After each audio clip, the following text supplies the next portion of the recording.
नमस्कार। मैं कई दिनों के बाद फिर आपके सामने एक बार आ रहा हूँ। एक लंबा अंतराल हो गया। कई दिनों तक मैंने किसी भी विषय पे आपसे कोई बात नहीं की। मैं पंजाब सिंह बेसिकली तो इंश्योरेंस के व्यवसाय से जुड़ा हुआ हूँ, लेकिन आज मैं इंश्योरेंस विषय पे कोई बात नहीं कर रहा हूँ। मैं बिल्कुल विषय से हट करके कुछ आपसे बात करना चाह रहा हूँ। पता नहीं क्यों कई दिनों से मेरे मन में ये विचार आ रहा था कि इस विषय पे एक बार आपसे बात करूं, लेकिन फिर समय के अभाव या कुछ हिचक के कारण मैं नहीं बात कर सका। ये विषय सत्संग, ईश्वर की बहुत बड़ी कृपा है। मैं बड़ा आभार मानता हूँ उस परमात्मा का, जिन्होंने मुझको भी ये प्रेरणा दी कि मैं अमृत वेले उठ जाता हूँ। और मैं क्या उठता हूँ, वो उठाते हैं। मैं नहीं जानता कैसे उठाते हैं, कौन शक्ति उठाती है। ये मेरा विश्वास तो अटूट हो गया है। कोई ना कोई शक्ति ऐसी है कि अगर मन में कोई अच्छे विचार होते हैं, सोच होती है, तो कोई ना कोई शक्ति है जो उस समय उठा देती है। और मैं सत्संग में बैठता तो नहीं हूँ, लेकिन सत्संग में बैठे हुए लोगों को देखता जरूर हूँ। शामिल भी होता हूँ अपने घर पे ही। बड़ा अच्छा भी लगता है, सुकून मिलता है, बहुत सुकून मिलता है। लेकिन आज इसी विषय पे कुछ बात कर रहा था। मुझको एकाएक सत्संग शब्द मन में आया, तो अपनी ही किताब जो है राहें जीत की, उसमें संकलित की हुई ये कहानी मुझको याद आ गई और मैंने सोचा कि इसको आपके साथ शेयर करूं। लिखा तो मैंने ज़रूर है, लेकिन मैंने कभी बोला नहीं, कभी शेयर नहीं किया। तो आज मैं वही आपसे शेयर करना चाह रहा हूं। एक बार नारद जी के मन में ये जिज्ञासा जगी कि ये लोग सत्संग की महिमा, सत्संग का गुणगान, सत्संग की चर्चा करते रहते हैं, लेकिन सत्संग का महत्व है क्या?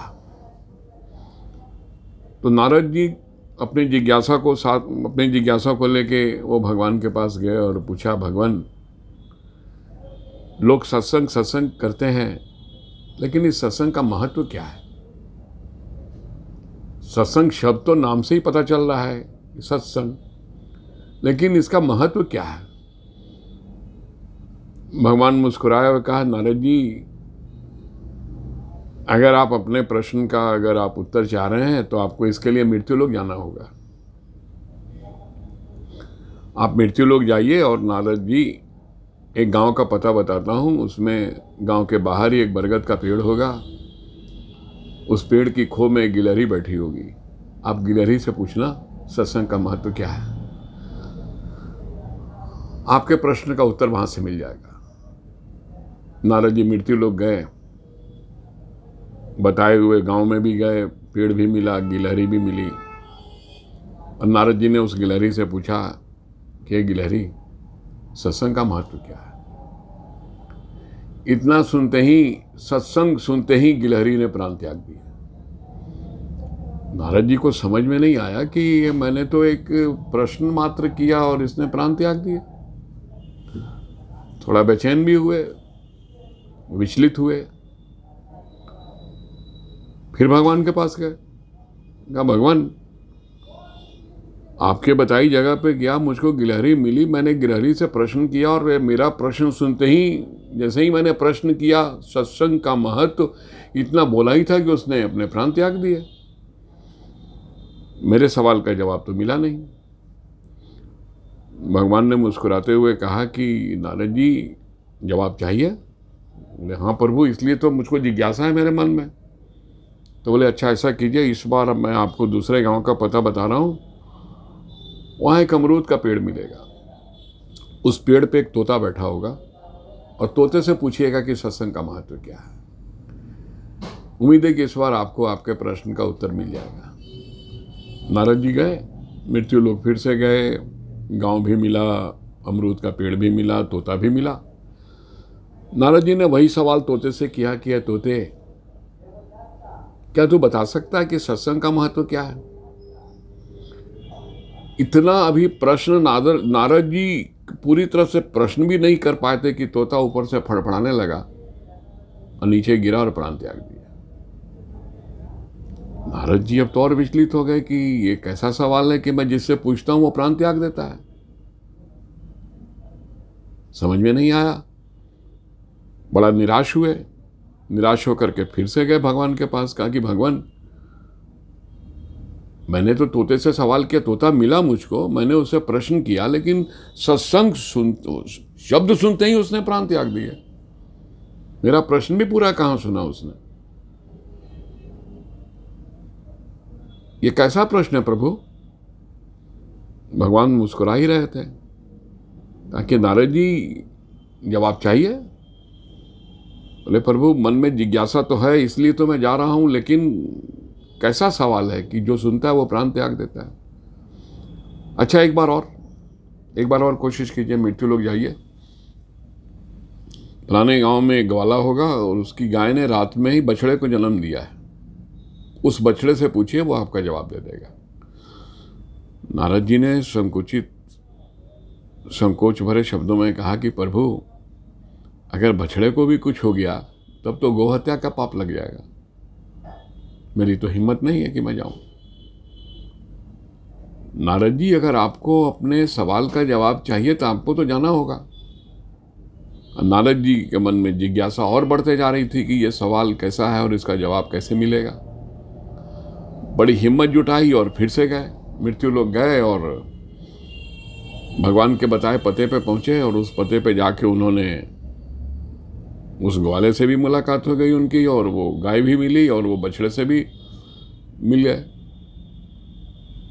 तो नारद जी ने धीरे से बछड़े के कान में जाके पूछा, बछड़े के पास गया और कहा कि ए बछड़े, सत्संग का महत्व क्या है? इतना सुनते ही बछड़े ने भी प्राण त्याग दिया। अब तो नारद जी के तनाव की सीमा नहीं थी, आक्रोश की भी सीमा नहीं थी। ये गोहत्या का पाप तो लग गया, भगवान ने कहां फंसा दिया। बड़ा उत्तेजित होकर के नारद जी फिर से भगवान के पास गए। कहा कि प्रभु, ये आपने कैसी आपकी लीला है, आपने क्या किया?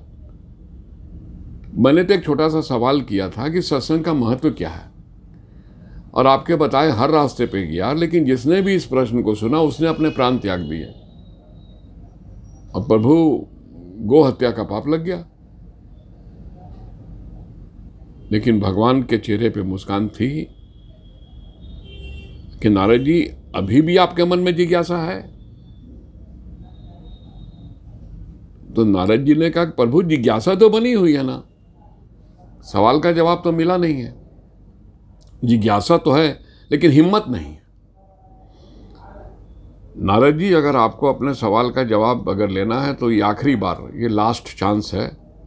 आप मृत्यु लोग जाइए, फलाना राज में जाइए। एक राज का नाम बताया कि उस राज में जाइए और वहाँ के राजे को शादी के 18 सालों के बाद पुत्र रत्न की प्राप्ति हुई है, यानी बेटा हुआ है।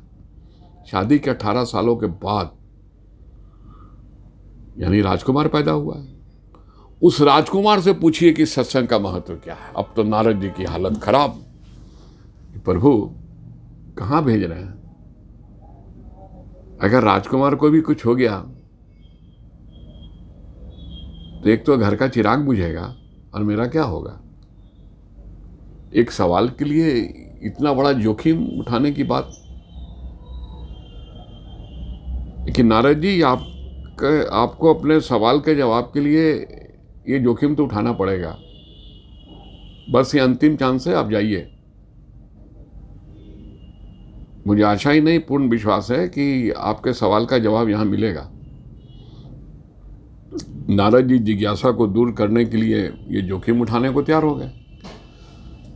उस राज में पहुंचे जिस राज के बारे में भगवान ने बताया था। बाहर से ही खबर भिजवाई, लोगों ने देखा कि एक साधु का रूप लिया नारद जी ने, कि साधु के भेष में गए। खबर भिजवाई कि हम राजकुमार को आशीर्वाद देने आए हैं। अब राजा को खबर गई कि गांव के बाहर कोई साधु है, वो राजकुमार को आशीर्वाद देना चाहते हैं। और राजा तो खुशी से फूले नहीं समाये कि 18 साल के बाद बेटा हुआ और साधु जवाब माने उसको आशीर्वाद देने पहुंच गए। ये भगवान की लीला है। राजा तो खुद ब खुद अपने चल करके गांव के बाहर आ गया, उस राज के बाहर आया कि मैं आदर के साथ उनको लेके आऊंगा उस साधु को। और राजा बड़े आदर के साथ नारद जी को अंदर ले गया, राजकुमार के पास भी ले गया। आओ भगत की उसके राजकुमार के पास ले गया कि ये राजकुमार को आशीर्वाद देंगे। अब नारद जी अंदर से तो डर रहे थे कि अब क्या होगा, लेकिन बड़ी हिम्मत जुटा करके उस राजकुमार के सिर पे हाथ भी फेरा, आशीर्वाद भी दिया और धीरे से कान में जाके पूछा कि राजकुमार, सत्संग का महत्व क्या है। और आंखें बंद कर ली कि ये भगवान पता नहीं अब क्या होगा। नारद जी ने तो आंखें बंद कर ली, लेकिन राजकुमार खिलखिला के हंस पड़ा। राजकुमार के हंसने की आवाज से नारद जी की हिम्मत लौटी, आंखें खोली, अरे ये तो हंस रहा है। राजकुमार, सत्संग का महत्व क्या है? फिर से सवाल किया। राजकुमार ने हंसते हुए कहा, मुनिवर, अभी तक आपको नहीं समझ में आया कि सत्संग का महत्व क्या है। अब अभी भी नहीं समझ पाए। मुनिवर, जब आप पहली बार मृत्यु लोक में आए थे ना, तो जिस गिलहरी से आपने ये सवाल किया था वो गिलहरी मैं था। और आपका ये सवाल कि सत्संग का महत्व, ये पूरा होने के पहले ही सत्संग शब्द जब कानों में पड़ा था तो मेरा गिलहरी का जन्म कट गया था और मैंने प्राण त्यागा था। और गिलहरी का जन्म कट के मैंने तोते के रूप में जन्म ले लिया था। और जब दूसरी बार आप आए और आपने उस तोते से जब सवाल किया था ना कि सत्संग का महत्व क्या है, तो प्रश्न पूरा होने के पहले ही मेरे वो बंधन कट गए थे। मेरे तोते का बंधन भी, तोते का जीवन भी कट गया, वो बंधन से मुक्त हुआ और मैंने गाय के बाछे के रूप में जन्म ले लिया। ये सत्संग का ही महत्व था प्रभु, कि मैं तोते से बाछा बन गया। और जब तीसरी बार आपने आकर के जब उस बाछे से ये सवाल किया कि सत्संग का महत्व क्या है, तो प्रभु मेरा वो भी जन्म कट गया। 3 जन्मों के बंधन कट गए प्रभु आपके इस सवाल से। और सत्संग का महत्व यही है कि मेरे वो तीनों बंधन कट गए और अब मैंने राजकुमार के रूप में जन्म ले लिया। तो प्रभु, सत्संग शब्द में ही इतना महत्व है कि जन्मों जन्म के बंधनों को काट देता है और सर्वश्रेष्ठ जीवन मिलता है। उम्मीद है प्रभु आपको अपने सवाल का जवाब मिल गया होगा और सत्संग के महत्व का आप समझ गए होंगे। नारद जी को अपने प्रश्न का जवाब मिल चुका था। वो मुस्कुराए, राजकुमार को आशीर्वाद दिया, राजा ने भी उचित सम्मान किया और उसके बाद वो भगवान के पास आया और कहा कि प्रभु, ये जवाब तो मुझको मिल गया। इसलिए लोग कहते हैं कि सत्संग में बैठो, सत्संग में जाओ, सत्संग में बातें सुनो, प्रवचन सुनो, अच्छे लोगों की बातें सुनो, अपना समय सत्संग में बिताओ। जन्मों जन्मों के दुख कट जाएंगे, जन्मों जन्मों के बंधन कट जाएंगे, हर तरह की मुसीबतों से छुटकारा मिल जाएगा। जो अधूरे काम है वो पूरे होंगे, बिगड़े काम भी बन जाएंगे, बशर्ते कि मन के अंदर एक आस्था, एक विश्वास उस ईश्वर के ऊपर लेके सत्संग में बैठ के सत्संग को सुनो। दोस्तों, पता नहीं आज मन में ये सत्संग के महत्व को इस पर ही चर्चा करने की बात आ रही थी, तो मैंने आपसे ये थोड़े शब्दों में चर्चा की। वास्तव में बहुत ही सुंदर शब्द है और बहुत ही महत्वपूर्ण है सत्संग में जाना, सत्संग में बैठना, अच्छे लोगों की संगत, अच्छे लोगों की से मिलना, बातें करना, और उस सबसे बड़ी बात है उस ईश्वर को याद रखना। तो मैं तो यही रिक्वेस्ट करूंगा कि अपनी ज़िंदगी का थोड़ा समय, खास करके अमृत वेले का समय, जरूर उस प्रभु के याद में दें, उसको याद करने में लगाएं, सिमरन करने में लगाएं, स्मरण करने में लगाएं और सत्संग में जरूर बैठें। धन्यवाद, बहुत बहुत धन्यवाद।